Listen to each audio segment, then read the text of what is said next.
Hello, other boxing fans around the world. Thanks for joining me once again here on Talk and Fight for another episode of Boxing News Today.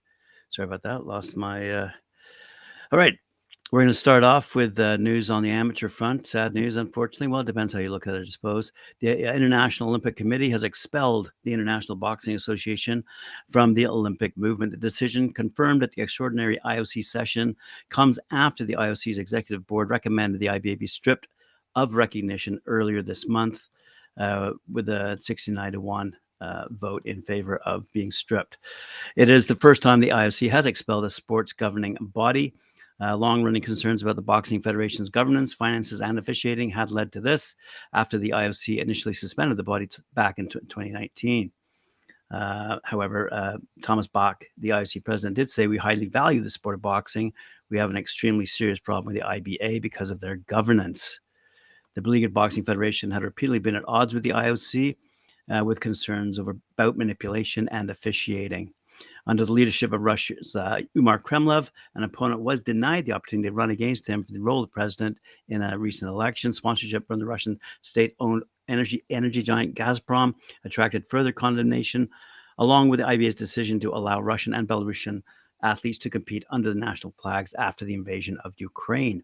Only this week, the IOC condemned Kremlev for saying one of his predecessors, the former IOC CK Wu, should be shot, as he accused him of killing boxing with the complicity of Bach and the IOC sports director Kit McConnell. The IBA had called the IOC's board recommendation truly abhorrent and purely political and tried to have it blocked through an urgent court arbitration for sport's highest court, which rejected that appeal on Tuesday, a couple of days ago. The IOC task force will administer the boxing tournament at the Paris Games in 2024, as it did for boxing at the last Olympics in Tokyo.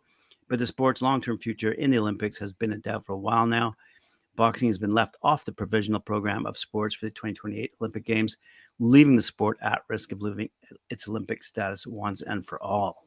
I'm sure they will sort that out, though, due to that other federation that has been organized now. I believe World Boxing Association. Anyway, no, not the World Boxing Association. Anyway, but according to the World Boxing Association, they've made it official that the WBA number one light heavyweight Joshua Buatsi, 17-0, 13 knockouts, will face the WBA number two Dan Azeez, 19-0, 13 knockouts, in a WBA final eliminator. The winner will become the mandatory challenger for the WBA world champion Dimitri Bivol. Boxer, the promoter of both fighters, will promote the bout set to take place at a venue to be named in England on August 19th. Speaking of eliminators, the heavyweight division, as you know, has been at a championship level anyway, has been dormant so far in 2023. With Usyk, the unified WBO, WBA, and IBF champion, has not boxed since beating Deontay Joshua in their rematch last August. His negotiations to fight Tyson Fury for the undisputed heavyweight championship in April collapsed, and now Usyk is due to make a defense against WBA mandatory Daniel Dubois in Poland, also in August. The WBC may have to reconsider its current ruling on selecting a mandatory challenger for Fury in time, but it will remain the policy announced last year that Deontay Wilder can fight Andy Ruiz Jr. in a final eliminator for a shot at Tyson Fury and the WBC championship. And Andre Ward had this to say with respect to Tyson Fury, given that he's been mentioned in comments with respect to non-boxers Francis Ngannou and John Jones. And Andre Fury said if Tyson Fury were to fight one of those guys, it would be bad look for him. Some feel that the 34-year-old Fury doesn't care what fans think of him, and he'll stubbornly do whatever he pleases, especially if he starts receiving flack from people. Tyson Fury's popularity has taken a big hit with his failure to negotiate fights with Anthony Joshua and Alexander Usyk, and apparently the fans are upset with him, believing he ducked those guys by playing hardball with negotiations. Sadly, Fury no longer seems capable of putting together fights against top boxers, according to Jake Tiernan over at BoxNews24.com. So Andre Ward says this is not the time for WBC heavyweight champ Fury to fight one of the fighters from another sport, as he feels it would not be a good move for his career. He said that I don't see Tyson fighting either one of those guys. I think Tyson will take a bag like Floyd Mayweather did. Still, I want to see what happens with him in this fighting. talking about him potentially fighting, as I said, Francis Ngannou or John Jones next. Fury seems to be having trouble getting a fight in the boxing ring, much less an MMA fighter. I don't think he should do that. You've been off, and they're clamoring for what's next. I think boxing world upset with him right now. You hear talk, but where's the fight? If you veered that way right now, I don't think it would be the right time. Get a boxing fight with Usyk or Joshua, then go fight one of those guys, said Andre Ward about Fury.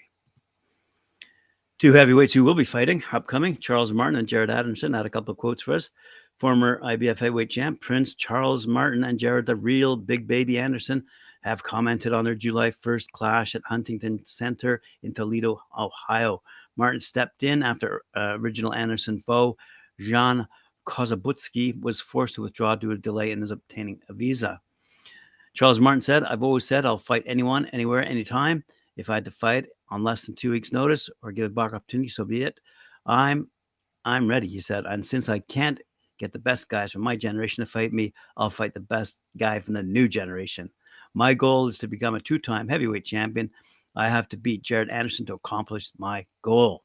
Jared Anderson replied, "We weren't going to let anyone spoil the Toledo party. I have a new opponent, but it will be the same outcome." As you know, he's undefeated, and all of his victories have come by way of knockout. All right, boxing fans, thanks for joining me today. Appreciate it. Remember to like, share, subscribe, hit that notification bell, and we'll see you later on at 4 p.m. Eastern Time when I join Mike Orr on his show, Knuckle Up. Thank you very much. Bye-bye.